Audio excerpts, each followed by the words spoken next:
Welcome to another edition of the Giants Huddle podcast brought to you by Citizens, the official bank of the Giants. I am John Schmelk. We're in the Hackensack Meridian Health podcast studio. Keep getting better. Joined by former Giants assistant coach, longtime NFL coach, former head coach of Notre Dame. A lot of other accolades that I will not get to. He is Charlie Weis. Charlie, what's going on, man? How are you? Good morning. I guess things are a little bit better up there in New Jersey after last week's win. So let's get rolling. Yeah, absolutely, Charlie. And Charlie Weiss's son is the offensive coordinator at Ole Miss. He coached Jaxson Dart down there, calls the plays. We had Charlie on in the offseason. He gave us some invaluable insight about Jaxson. He spent time in the meeting room with him down there, has an intimate knowledge of the player and how he plays. So I thought it was appropriate to have him on after Jaxson Dart's first start. So, Charlie, I'm going to start with the real basic one. I'm sure you watched the game, you watched the tape. What'd you think of Jaxson Dart's first start? I know you weren't surprised by how well he did. No, I wasn't surprised at all. I've been telling people all along that this is what they should expect. I mean, it wasn't perfect. He knows it wasn't perfect. There were things that he'd like to do better, but I mean, he showed who he is. I mean, he's a natural leader. He's got the it factor. And in addition to his physicality and using his legs and his accuracy, you saw how the team, he's like the Pied Piper. Yeah. And even though he's a rookie, people like playing with him. He's infectious. And I think that, I've watched the Giants over the last month, actually in the preseason. And I saw it a little bit with Scattaboo, where he was a little, and you could see why Jaxson and Scattaboo were boys. You could see why they hang together because it seems like their personalities are very similar. No, absolutely right, Charlie. And you talk about how he's the Pied Piper, and I think that has to do with the first thing you said, right? How he plays. His willingness to be a football player, not a quarterback, right? His physicality, the way he runs. I think that all kind of works together, which is why he's so magnetic and why guys follow him and want to believe in him, right? Well, I mean, there's good and bad with that physicality, as we know. I mean, I was going to ask about that too. you're putting yourself at risk. But I say out of the entire game, the play I liked the most was a play that didn't count. It was the short yardage play where he gets stuffed with an unblocked DB, or linebacker, whoever it was, stuffed, bounces off of him. He says, "No, no, no, no, no, that's not happening." Ends up bouncing it to the left. Would have had the first down if it weren't for the fact that the defense was offsides on the play. Out of all the plays in the game, and you're not supposed to talk about a quarterback's run as your favorite play in the game, but I think that was my favorite play that he made in the game. My favorite play in the game was obviously Dexter Lawrence's interception and Roman for close to a touchdown. But my favorite Jaxson Dart play of the game was that short yardage run. Ironically, Charlie, the next play I'm going to ask you about is another play that didn't count because John Michael Schmitz committed a hold on the play, and that was Jaxson Dart's long run. As a coach, you get into the meeting afterwards. What do you tell him about that very violent stiff arm that he threw with his throwing hand at the opposing team's DB's face mask? Is that one of the things where you're like, Jaxson, you got to tone it down with your throwing hand a little bit there? Well, you can tell him all you want, but good luck on that one. Okay, I mean, yeah, he'll for 3 years. I listened to Charlie and Elaine say, "Get down, get down, get down, get down, get down," and I'm sure he's getting the same thing from the head coach, the offensive coordinator, the quarterback coach, and probably the players too. Oh, You he know, is.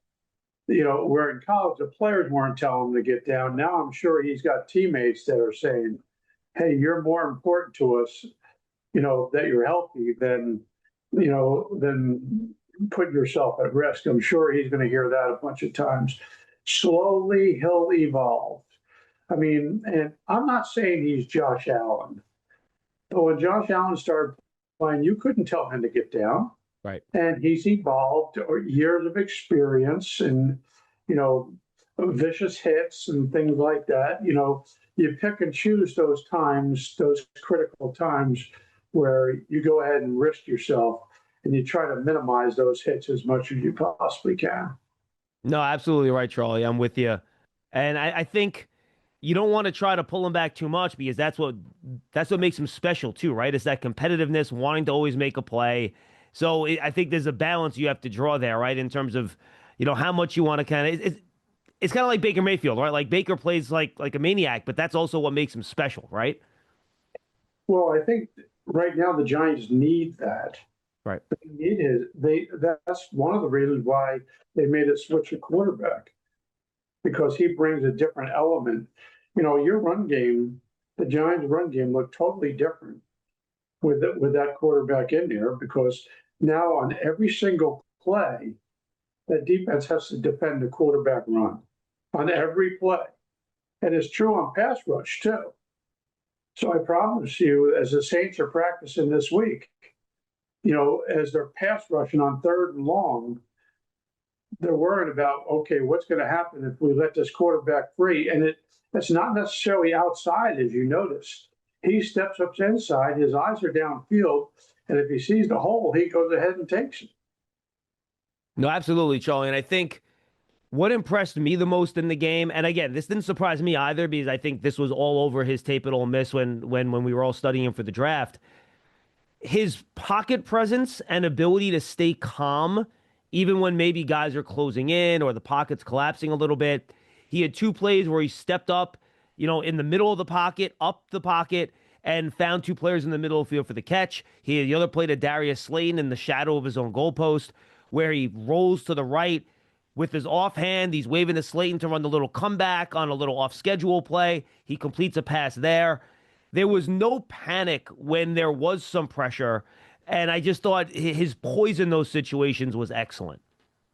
He does something rare for a young quarterback, for a rookie 22-year-old, is when he steps up in the pocket from pressure, his eyes are still downfield. Now, he obviously is not afraid to run it, but most of those guys, once it hits the fan, I mean, they're running. They're not even thinking about throwing the ball. Where Jackson's still looking to throw it first before he goes ahead and takes off and run. Yeah, and look, that's going to serve him well because you're not going to win games consistently week to week, Charlie, in the National Football League with your quarterback running a ton. But if you can scramble to throw, I think that can be an extremely valuable weapon. And again, that is something that I think we saw him do a ton at Penn State, where if you can challenge the run, other teams have to keep a spy in there or adjust their coverages in the back end to account for the scrambling quarterback, and then you can throw off of that. That's when it becomes a really dangerous weapon.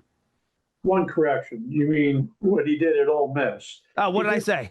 He did it against Penn State. He didn't. You said you said Penn State. Oh, did I say Penn State? Yeah, sorry, at Ole Miss. I find it comical because that's one game he was going against that vaunted Penn State defense, and he just tore them up in the bowl game. I enjoyed that one tremendously, I have to admit.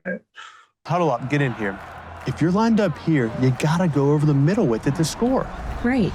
How do we make that happen? I don't know. But Citizens does.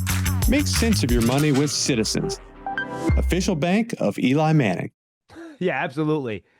So as we move ahead now here, Charlie, I thought it was very important for the Giants in week one, the way they got that lead early, and that was a big credit to Jaxson with the way the Giants were able to run the ball in that opening drive. He completed 2 passes for 21 yards.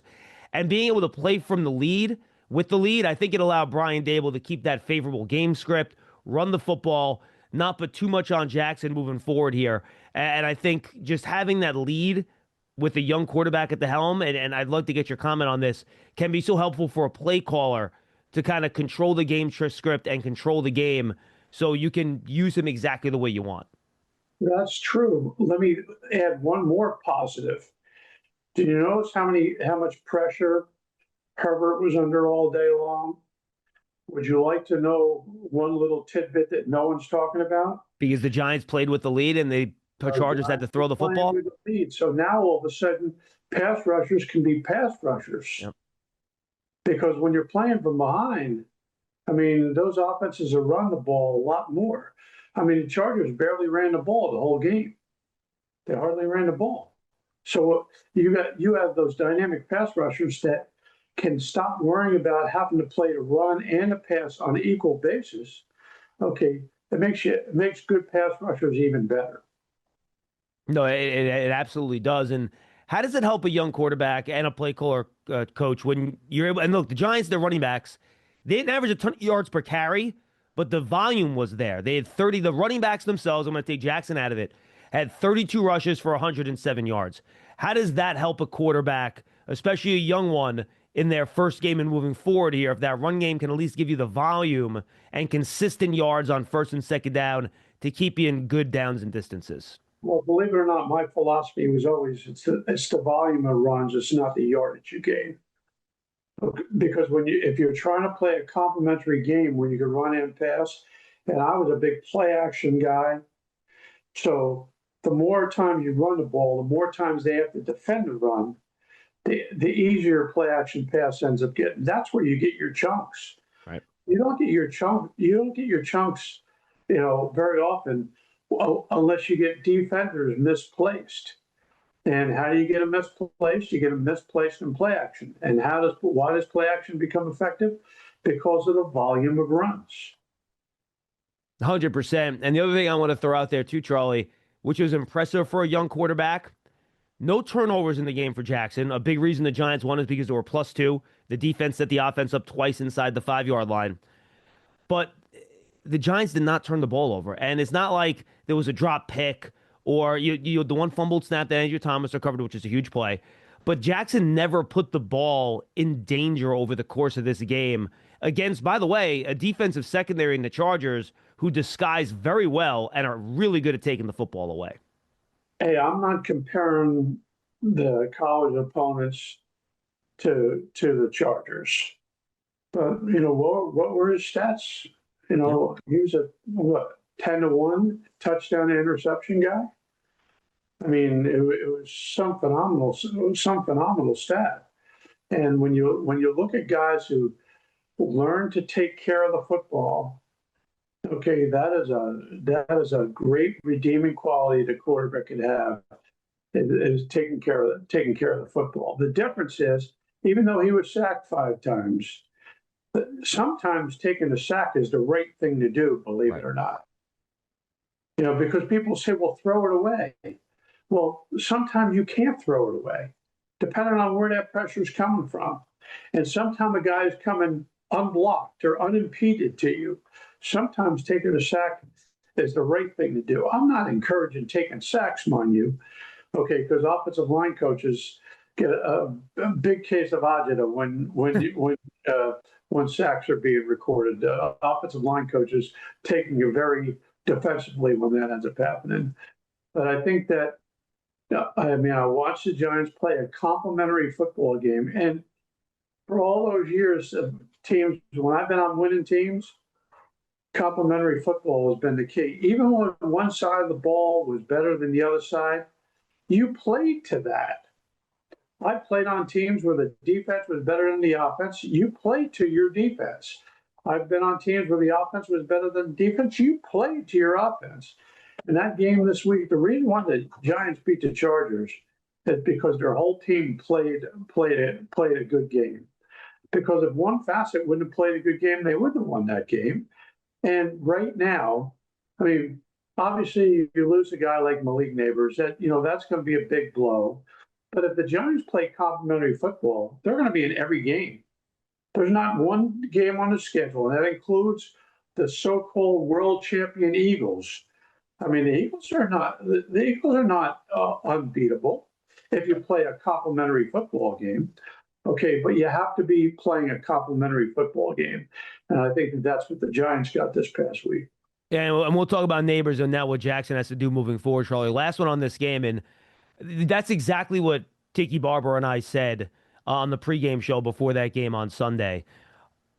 You're not going to ask your rookie quarterback to come in here and be a savior for you. You're not going to ask any one player, a quarterback, to be a savior for you. He needs, not yet. You need help from the offensive line. I thought the Giants' offensive line probably played their best game of the year this week.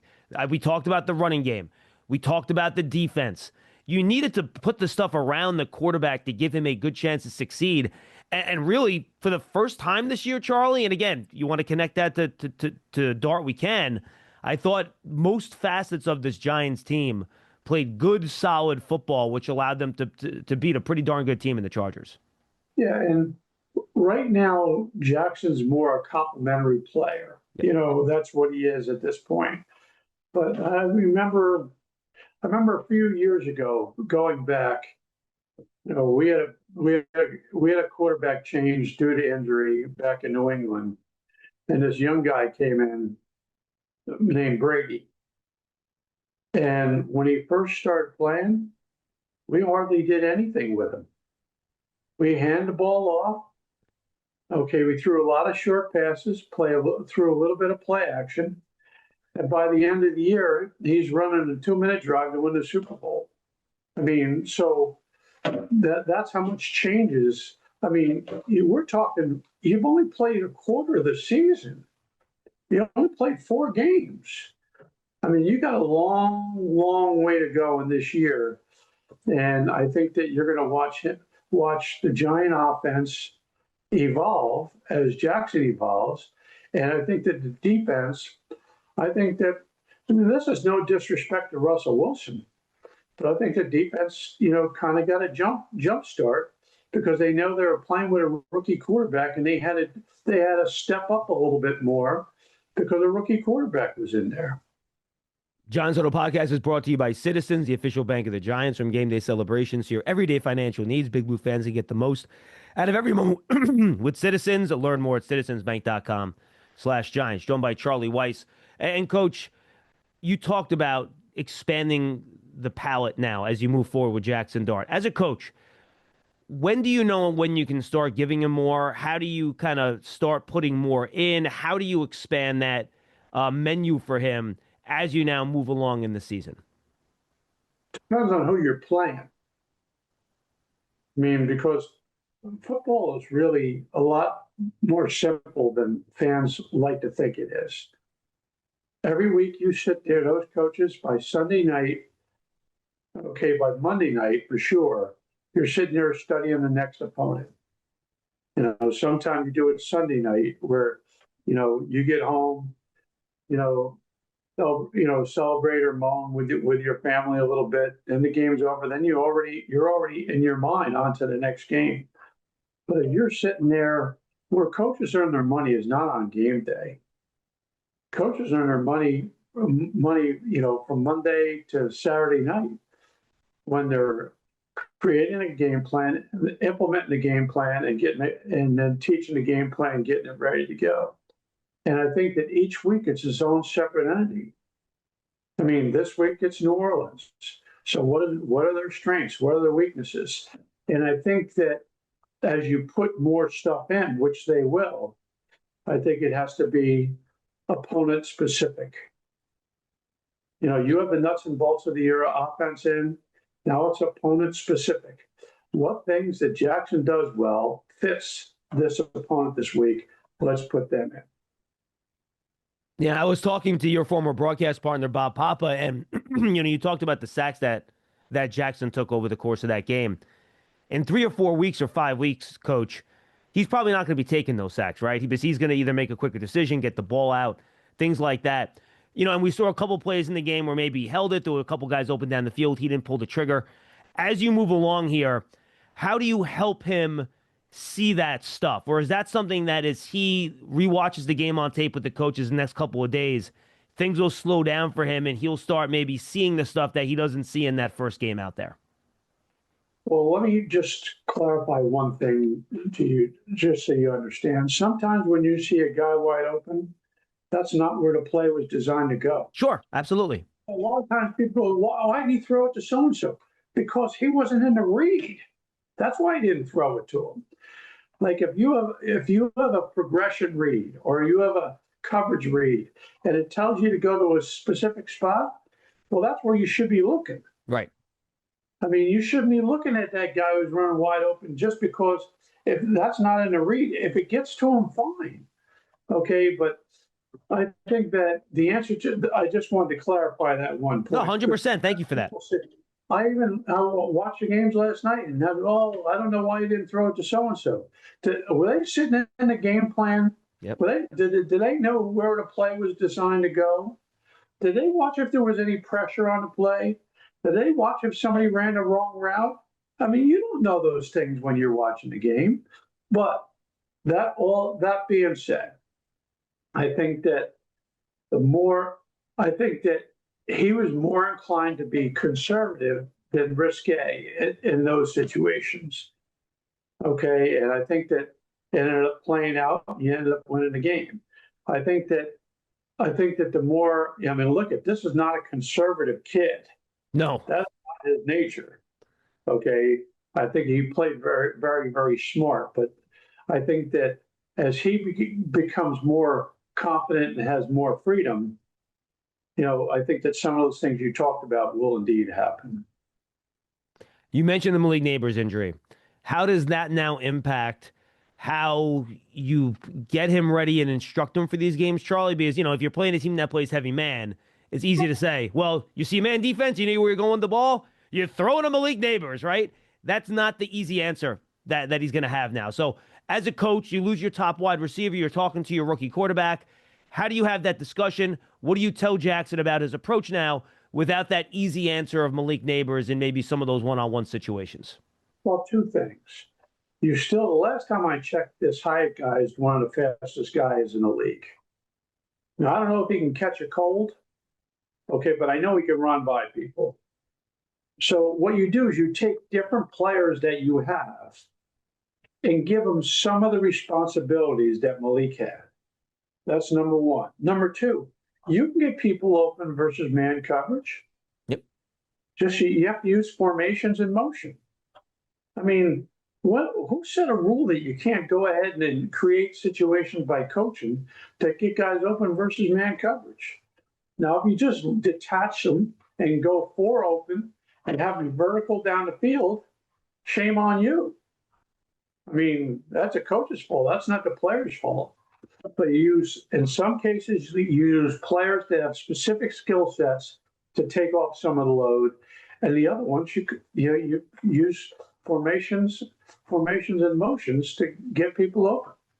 If you want to know how to manage 2 minutes of crunch time football, I'm your man. But if you're wondering about a long-term financial plan, you should talk to Citizens. Hey, I can also talk lawn care. I'd like to learn about a mowing routine. Yes, I knew I could help. Make sense of your money with Citizens. You watch both. Yeah, I'm sorry, Coach. Go ahead. I apologize. Simple answer. How about that for a simple answer? No, I think that makes a lot of sense. And this goes back to my question then that I was about to ask. You watch a ton of college. You watch a ton of pro.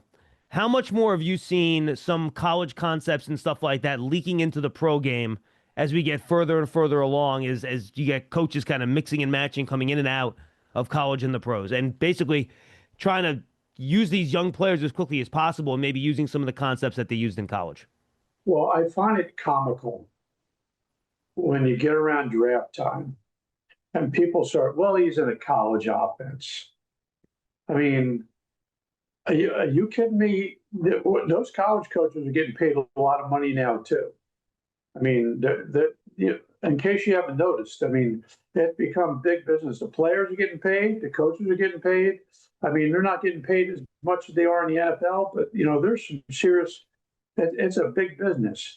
And why wouldn't you study the best offenses, both in the pros and in college?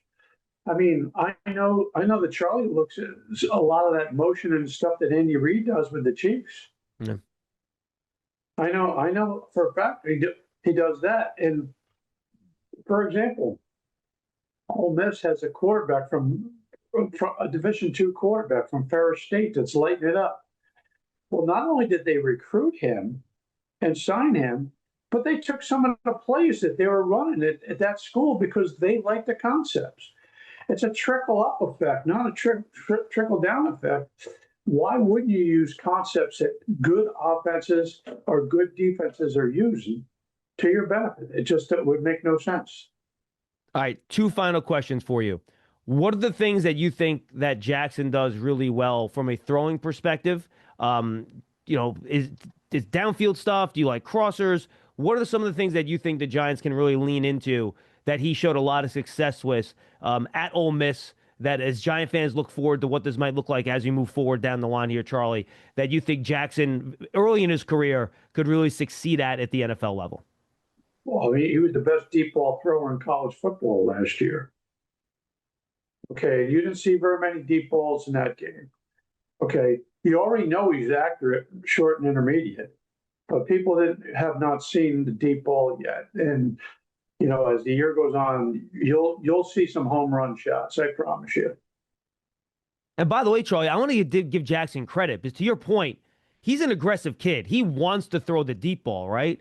But the fact that he was able to temper himself, knowing that the Chargers play, two safeties deep most of the game and they try to eliminate that from the offense, I was pretty impressed. And look, he tried to throw a couple early in the game, but then he realized, look, this probably is not going to work. And for him to temper that tendency for him, which I think is a good one, in the face of what the opponent was showing, I thought showed a pretty big bit of maturity, to be honest with you.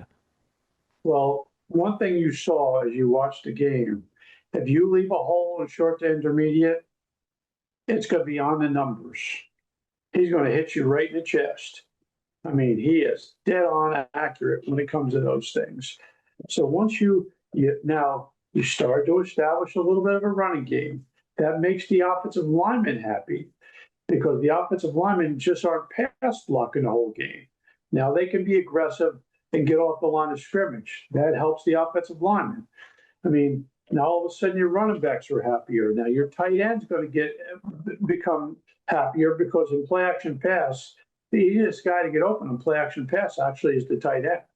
He's the easiest guy to get open because as linebackers step up, he's behind him. I mean, and that's where a lot of the windows are. That's why teams that use play action throw the ball in the tight end a whole bunch.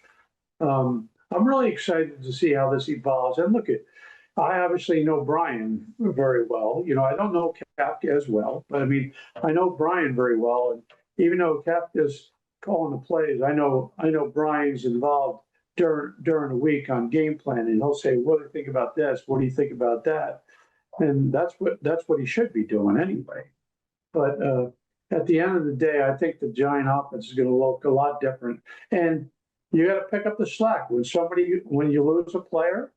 You got to pick up the slack, and you got to figure out how you're going to do that.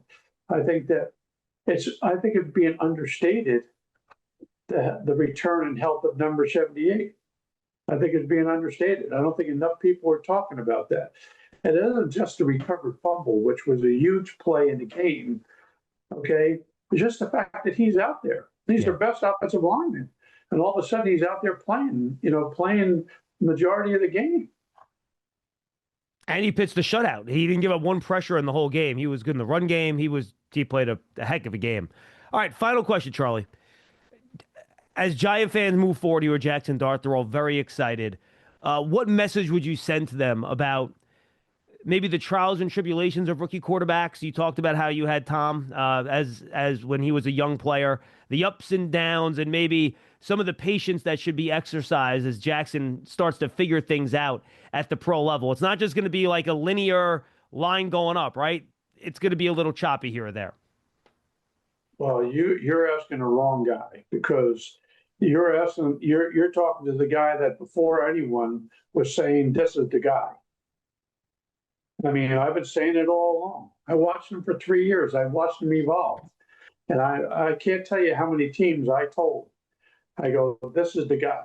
Now, no disrespect to Cam Ward, because I thought he was a great player. He probably was the most talented player. But he wasn't the guy that I would have wanted. That doesn't mean he's not the most talented, because I was around Jaxson personally. Not a lot. This is, I'm not Charlie Jr. and I'm not Lane. I wasn't around like them. But he has that special something that you look for. And I can't tell you how invaluable that it factor really is. So when you're asking me to temper the Giant fans down, you're talking to the wrong guy. Okay? I'm not tempering it down one bit. Yeah, I guess the question wasn't specifically to Jaxson, just in terms of dealing with young players and young quarterbacks, specifically in the National Football League. As great as you think he's going to be, obviously there's going to be learning experiences along the way. That's where I was trying to go with that one, Charlie. You want to know his biggest weakness? He blames everything that goes wrong on himself. When they lost a couple games last year, he just got in front of the media and blamed himself for everything. I mean, and let's face it, the quarterback gets the glory when you win, okay, get the blame when you lose. There's two people who get it, the head coach and the quarterback. When things go well, everyone says good things about the head coach and the quarterback. When things don't go well, everyone badmouths the head coach and the quarterback. It's universal. It happens everywhere, But I think that he has to understand that he's got to do his part, and that's all he can do. But the one thing I promise you, within 15 minutes, the end of that game on Sunday, he was talking to Malik Neighbors. I promise you. I know the kid. I promise you, he was talking to Malik Neighbors. I don't know how that worked. I don't know where he was, but I promise you, whether he was in the hospital or whether he was in the locker room, regardless of where he was looking for Malik Neighbors. After they got through the little locker room celebration, which I'm sure was a welcome change after being 0-3, I'm sure that was the first thing on his mind. It wasn't go find his parents and all his family that he had there. It was Malik Neighbors. That's who the kid is. Charlie, you're the best. This was awesome. I really appreciate the time. Anything you want to let the fans know that you're up to, that you're doing, the floor is yours. No, I live vicariously through my kid. I just root for Ole Miss. I was, Jackson on Saturday afternoon wasn't studying the game plan, by the way. He was watching his beloved Rebels whoop up on LSU as their offense went against their vaunted defense at LSU and just tore them up for 480 yards. So I promise you, Jackson on Saturday night was talking a lot of trash to Malik Neighbors. I'm sure that was going on. But, this is a good week for me. It's a bye week, for Ole Miss. So, I can fly. I'm actually flying up to New Jersey this week to go to a wedding on Friday night. So I'll actually be in Jersey for the weekend. But I will be watching the Giants Saint game on Sunday because now I already had a kind of a rooting interest for the Giants. I don't really root for an NFL team. I only root for Ole Miss, because that's my blood. But with Jackson there, Jackson and Charlie were like brothers. Lane was like his second dad. Well, Charlie was like his older brother. So I obviously have a lot of invested into Jackson, and I'm wishing the best for him. Charlie, thanks so much for the time. We appreciate it. All right, take care, man. That's Charlie Weis and the Giants Huddle podcast, brought to you by Citizens, the official bank of the Giants, and the Hackensack Marina Health Podcast Studio. Keep getting better. We'll see you next time on the Giants Huddle podcast, everybody.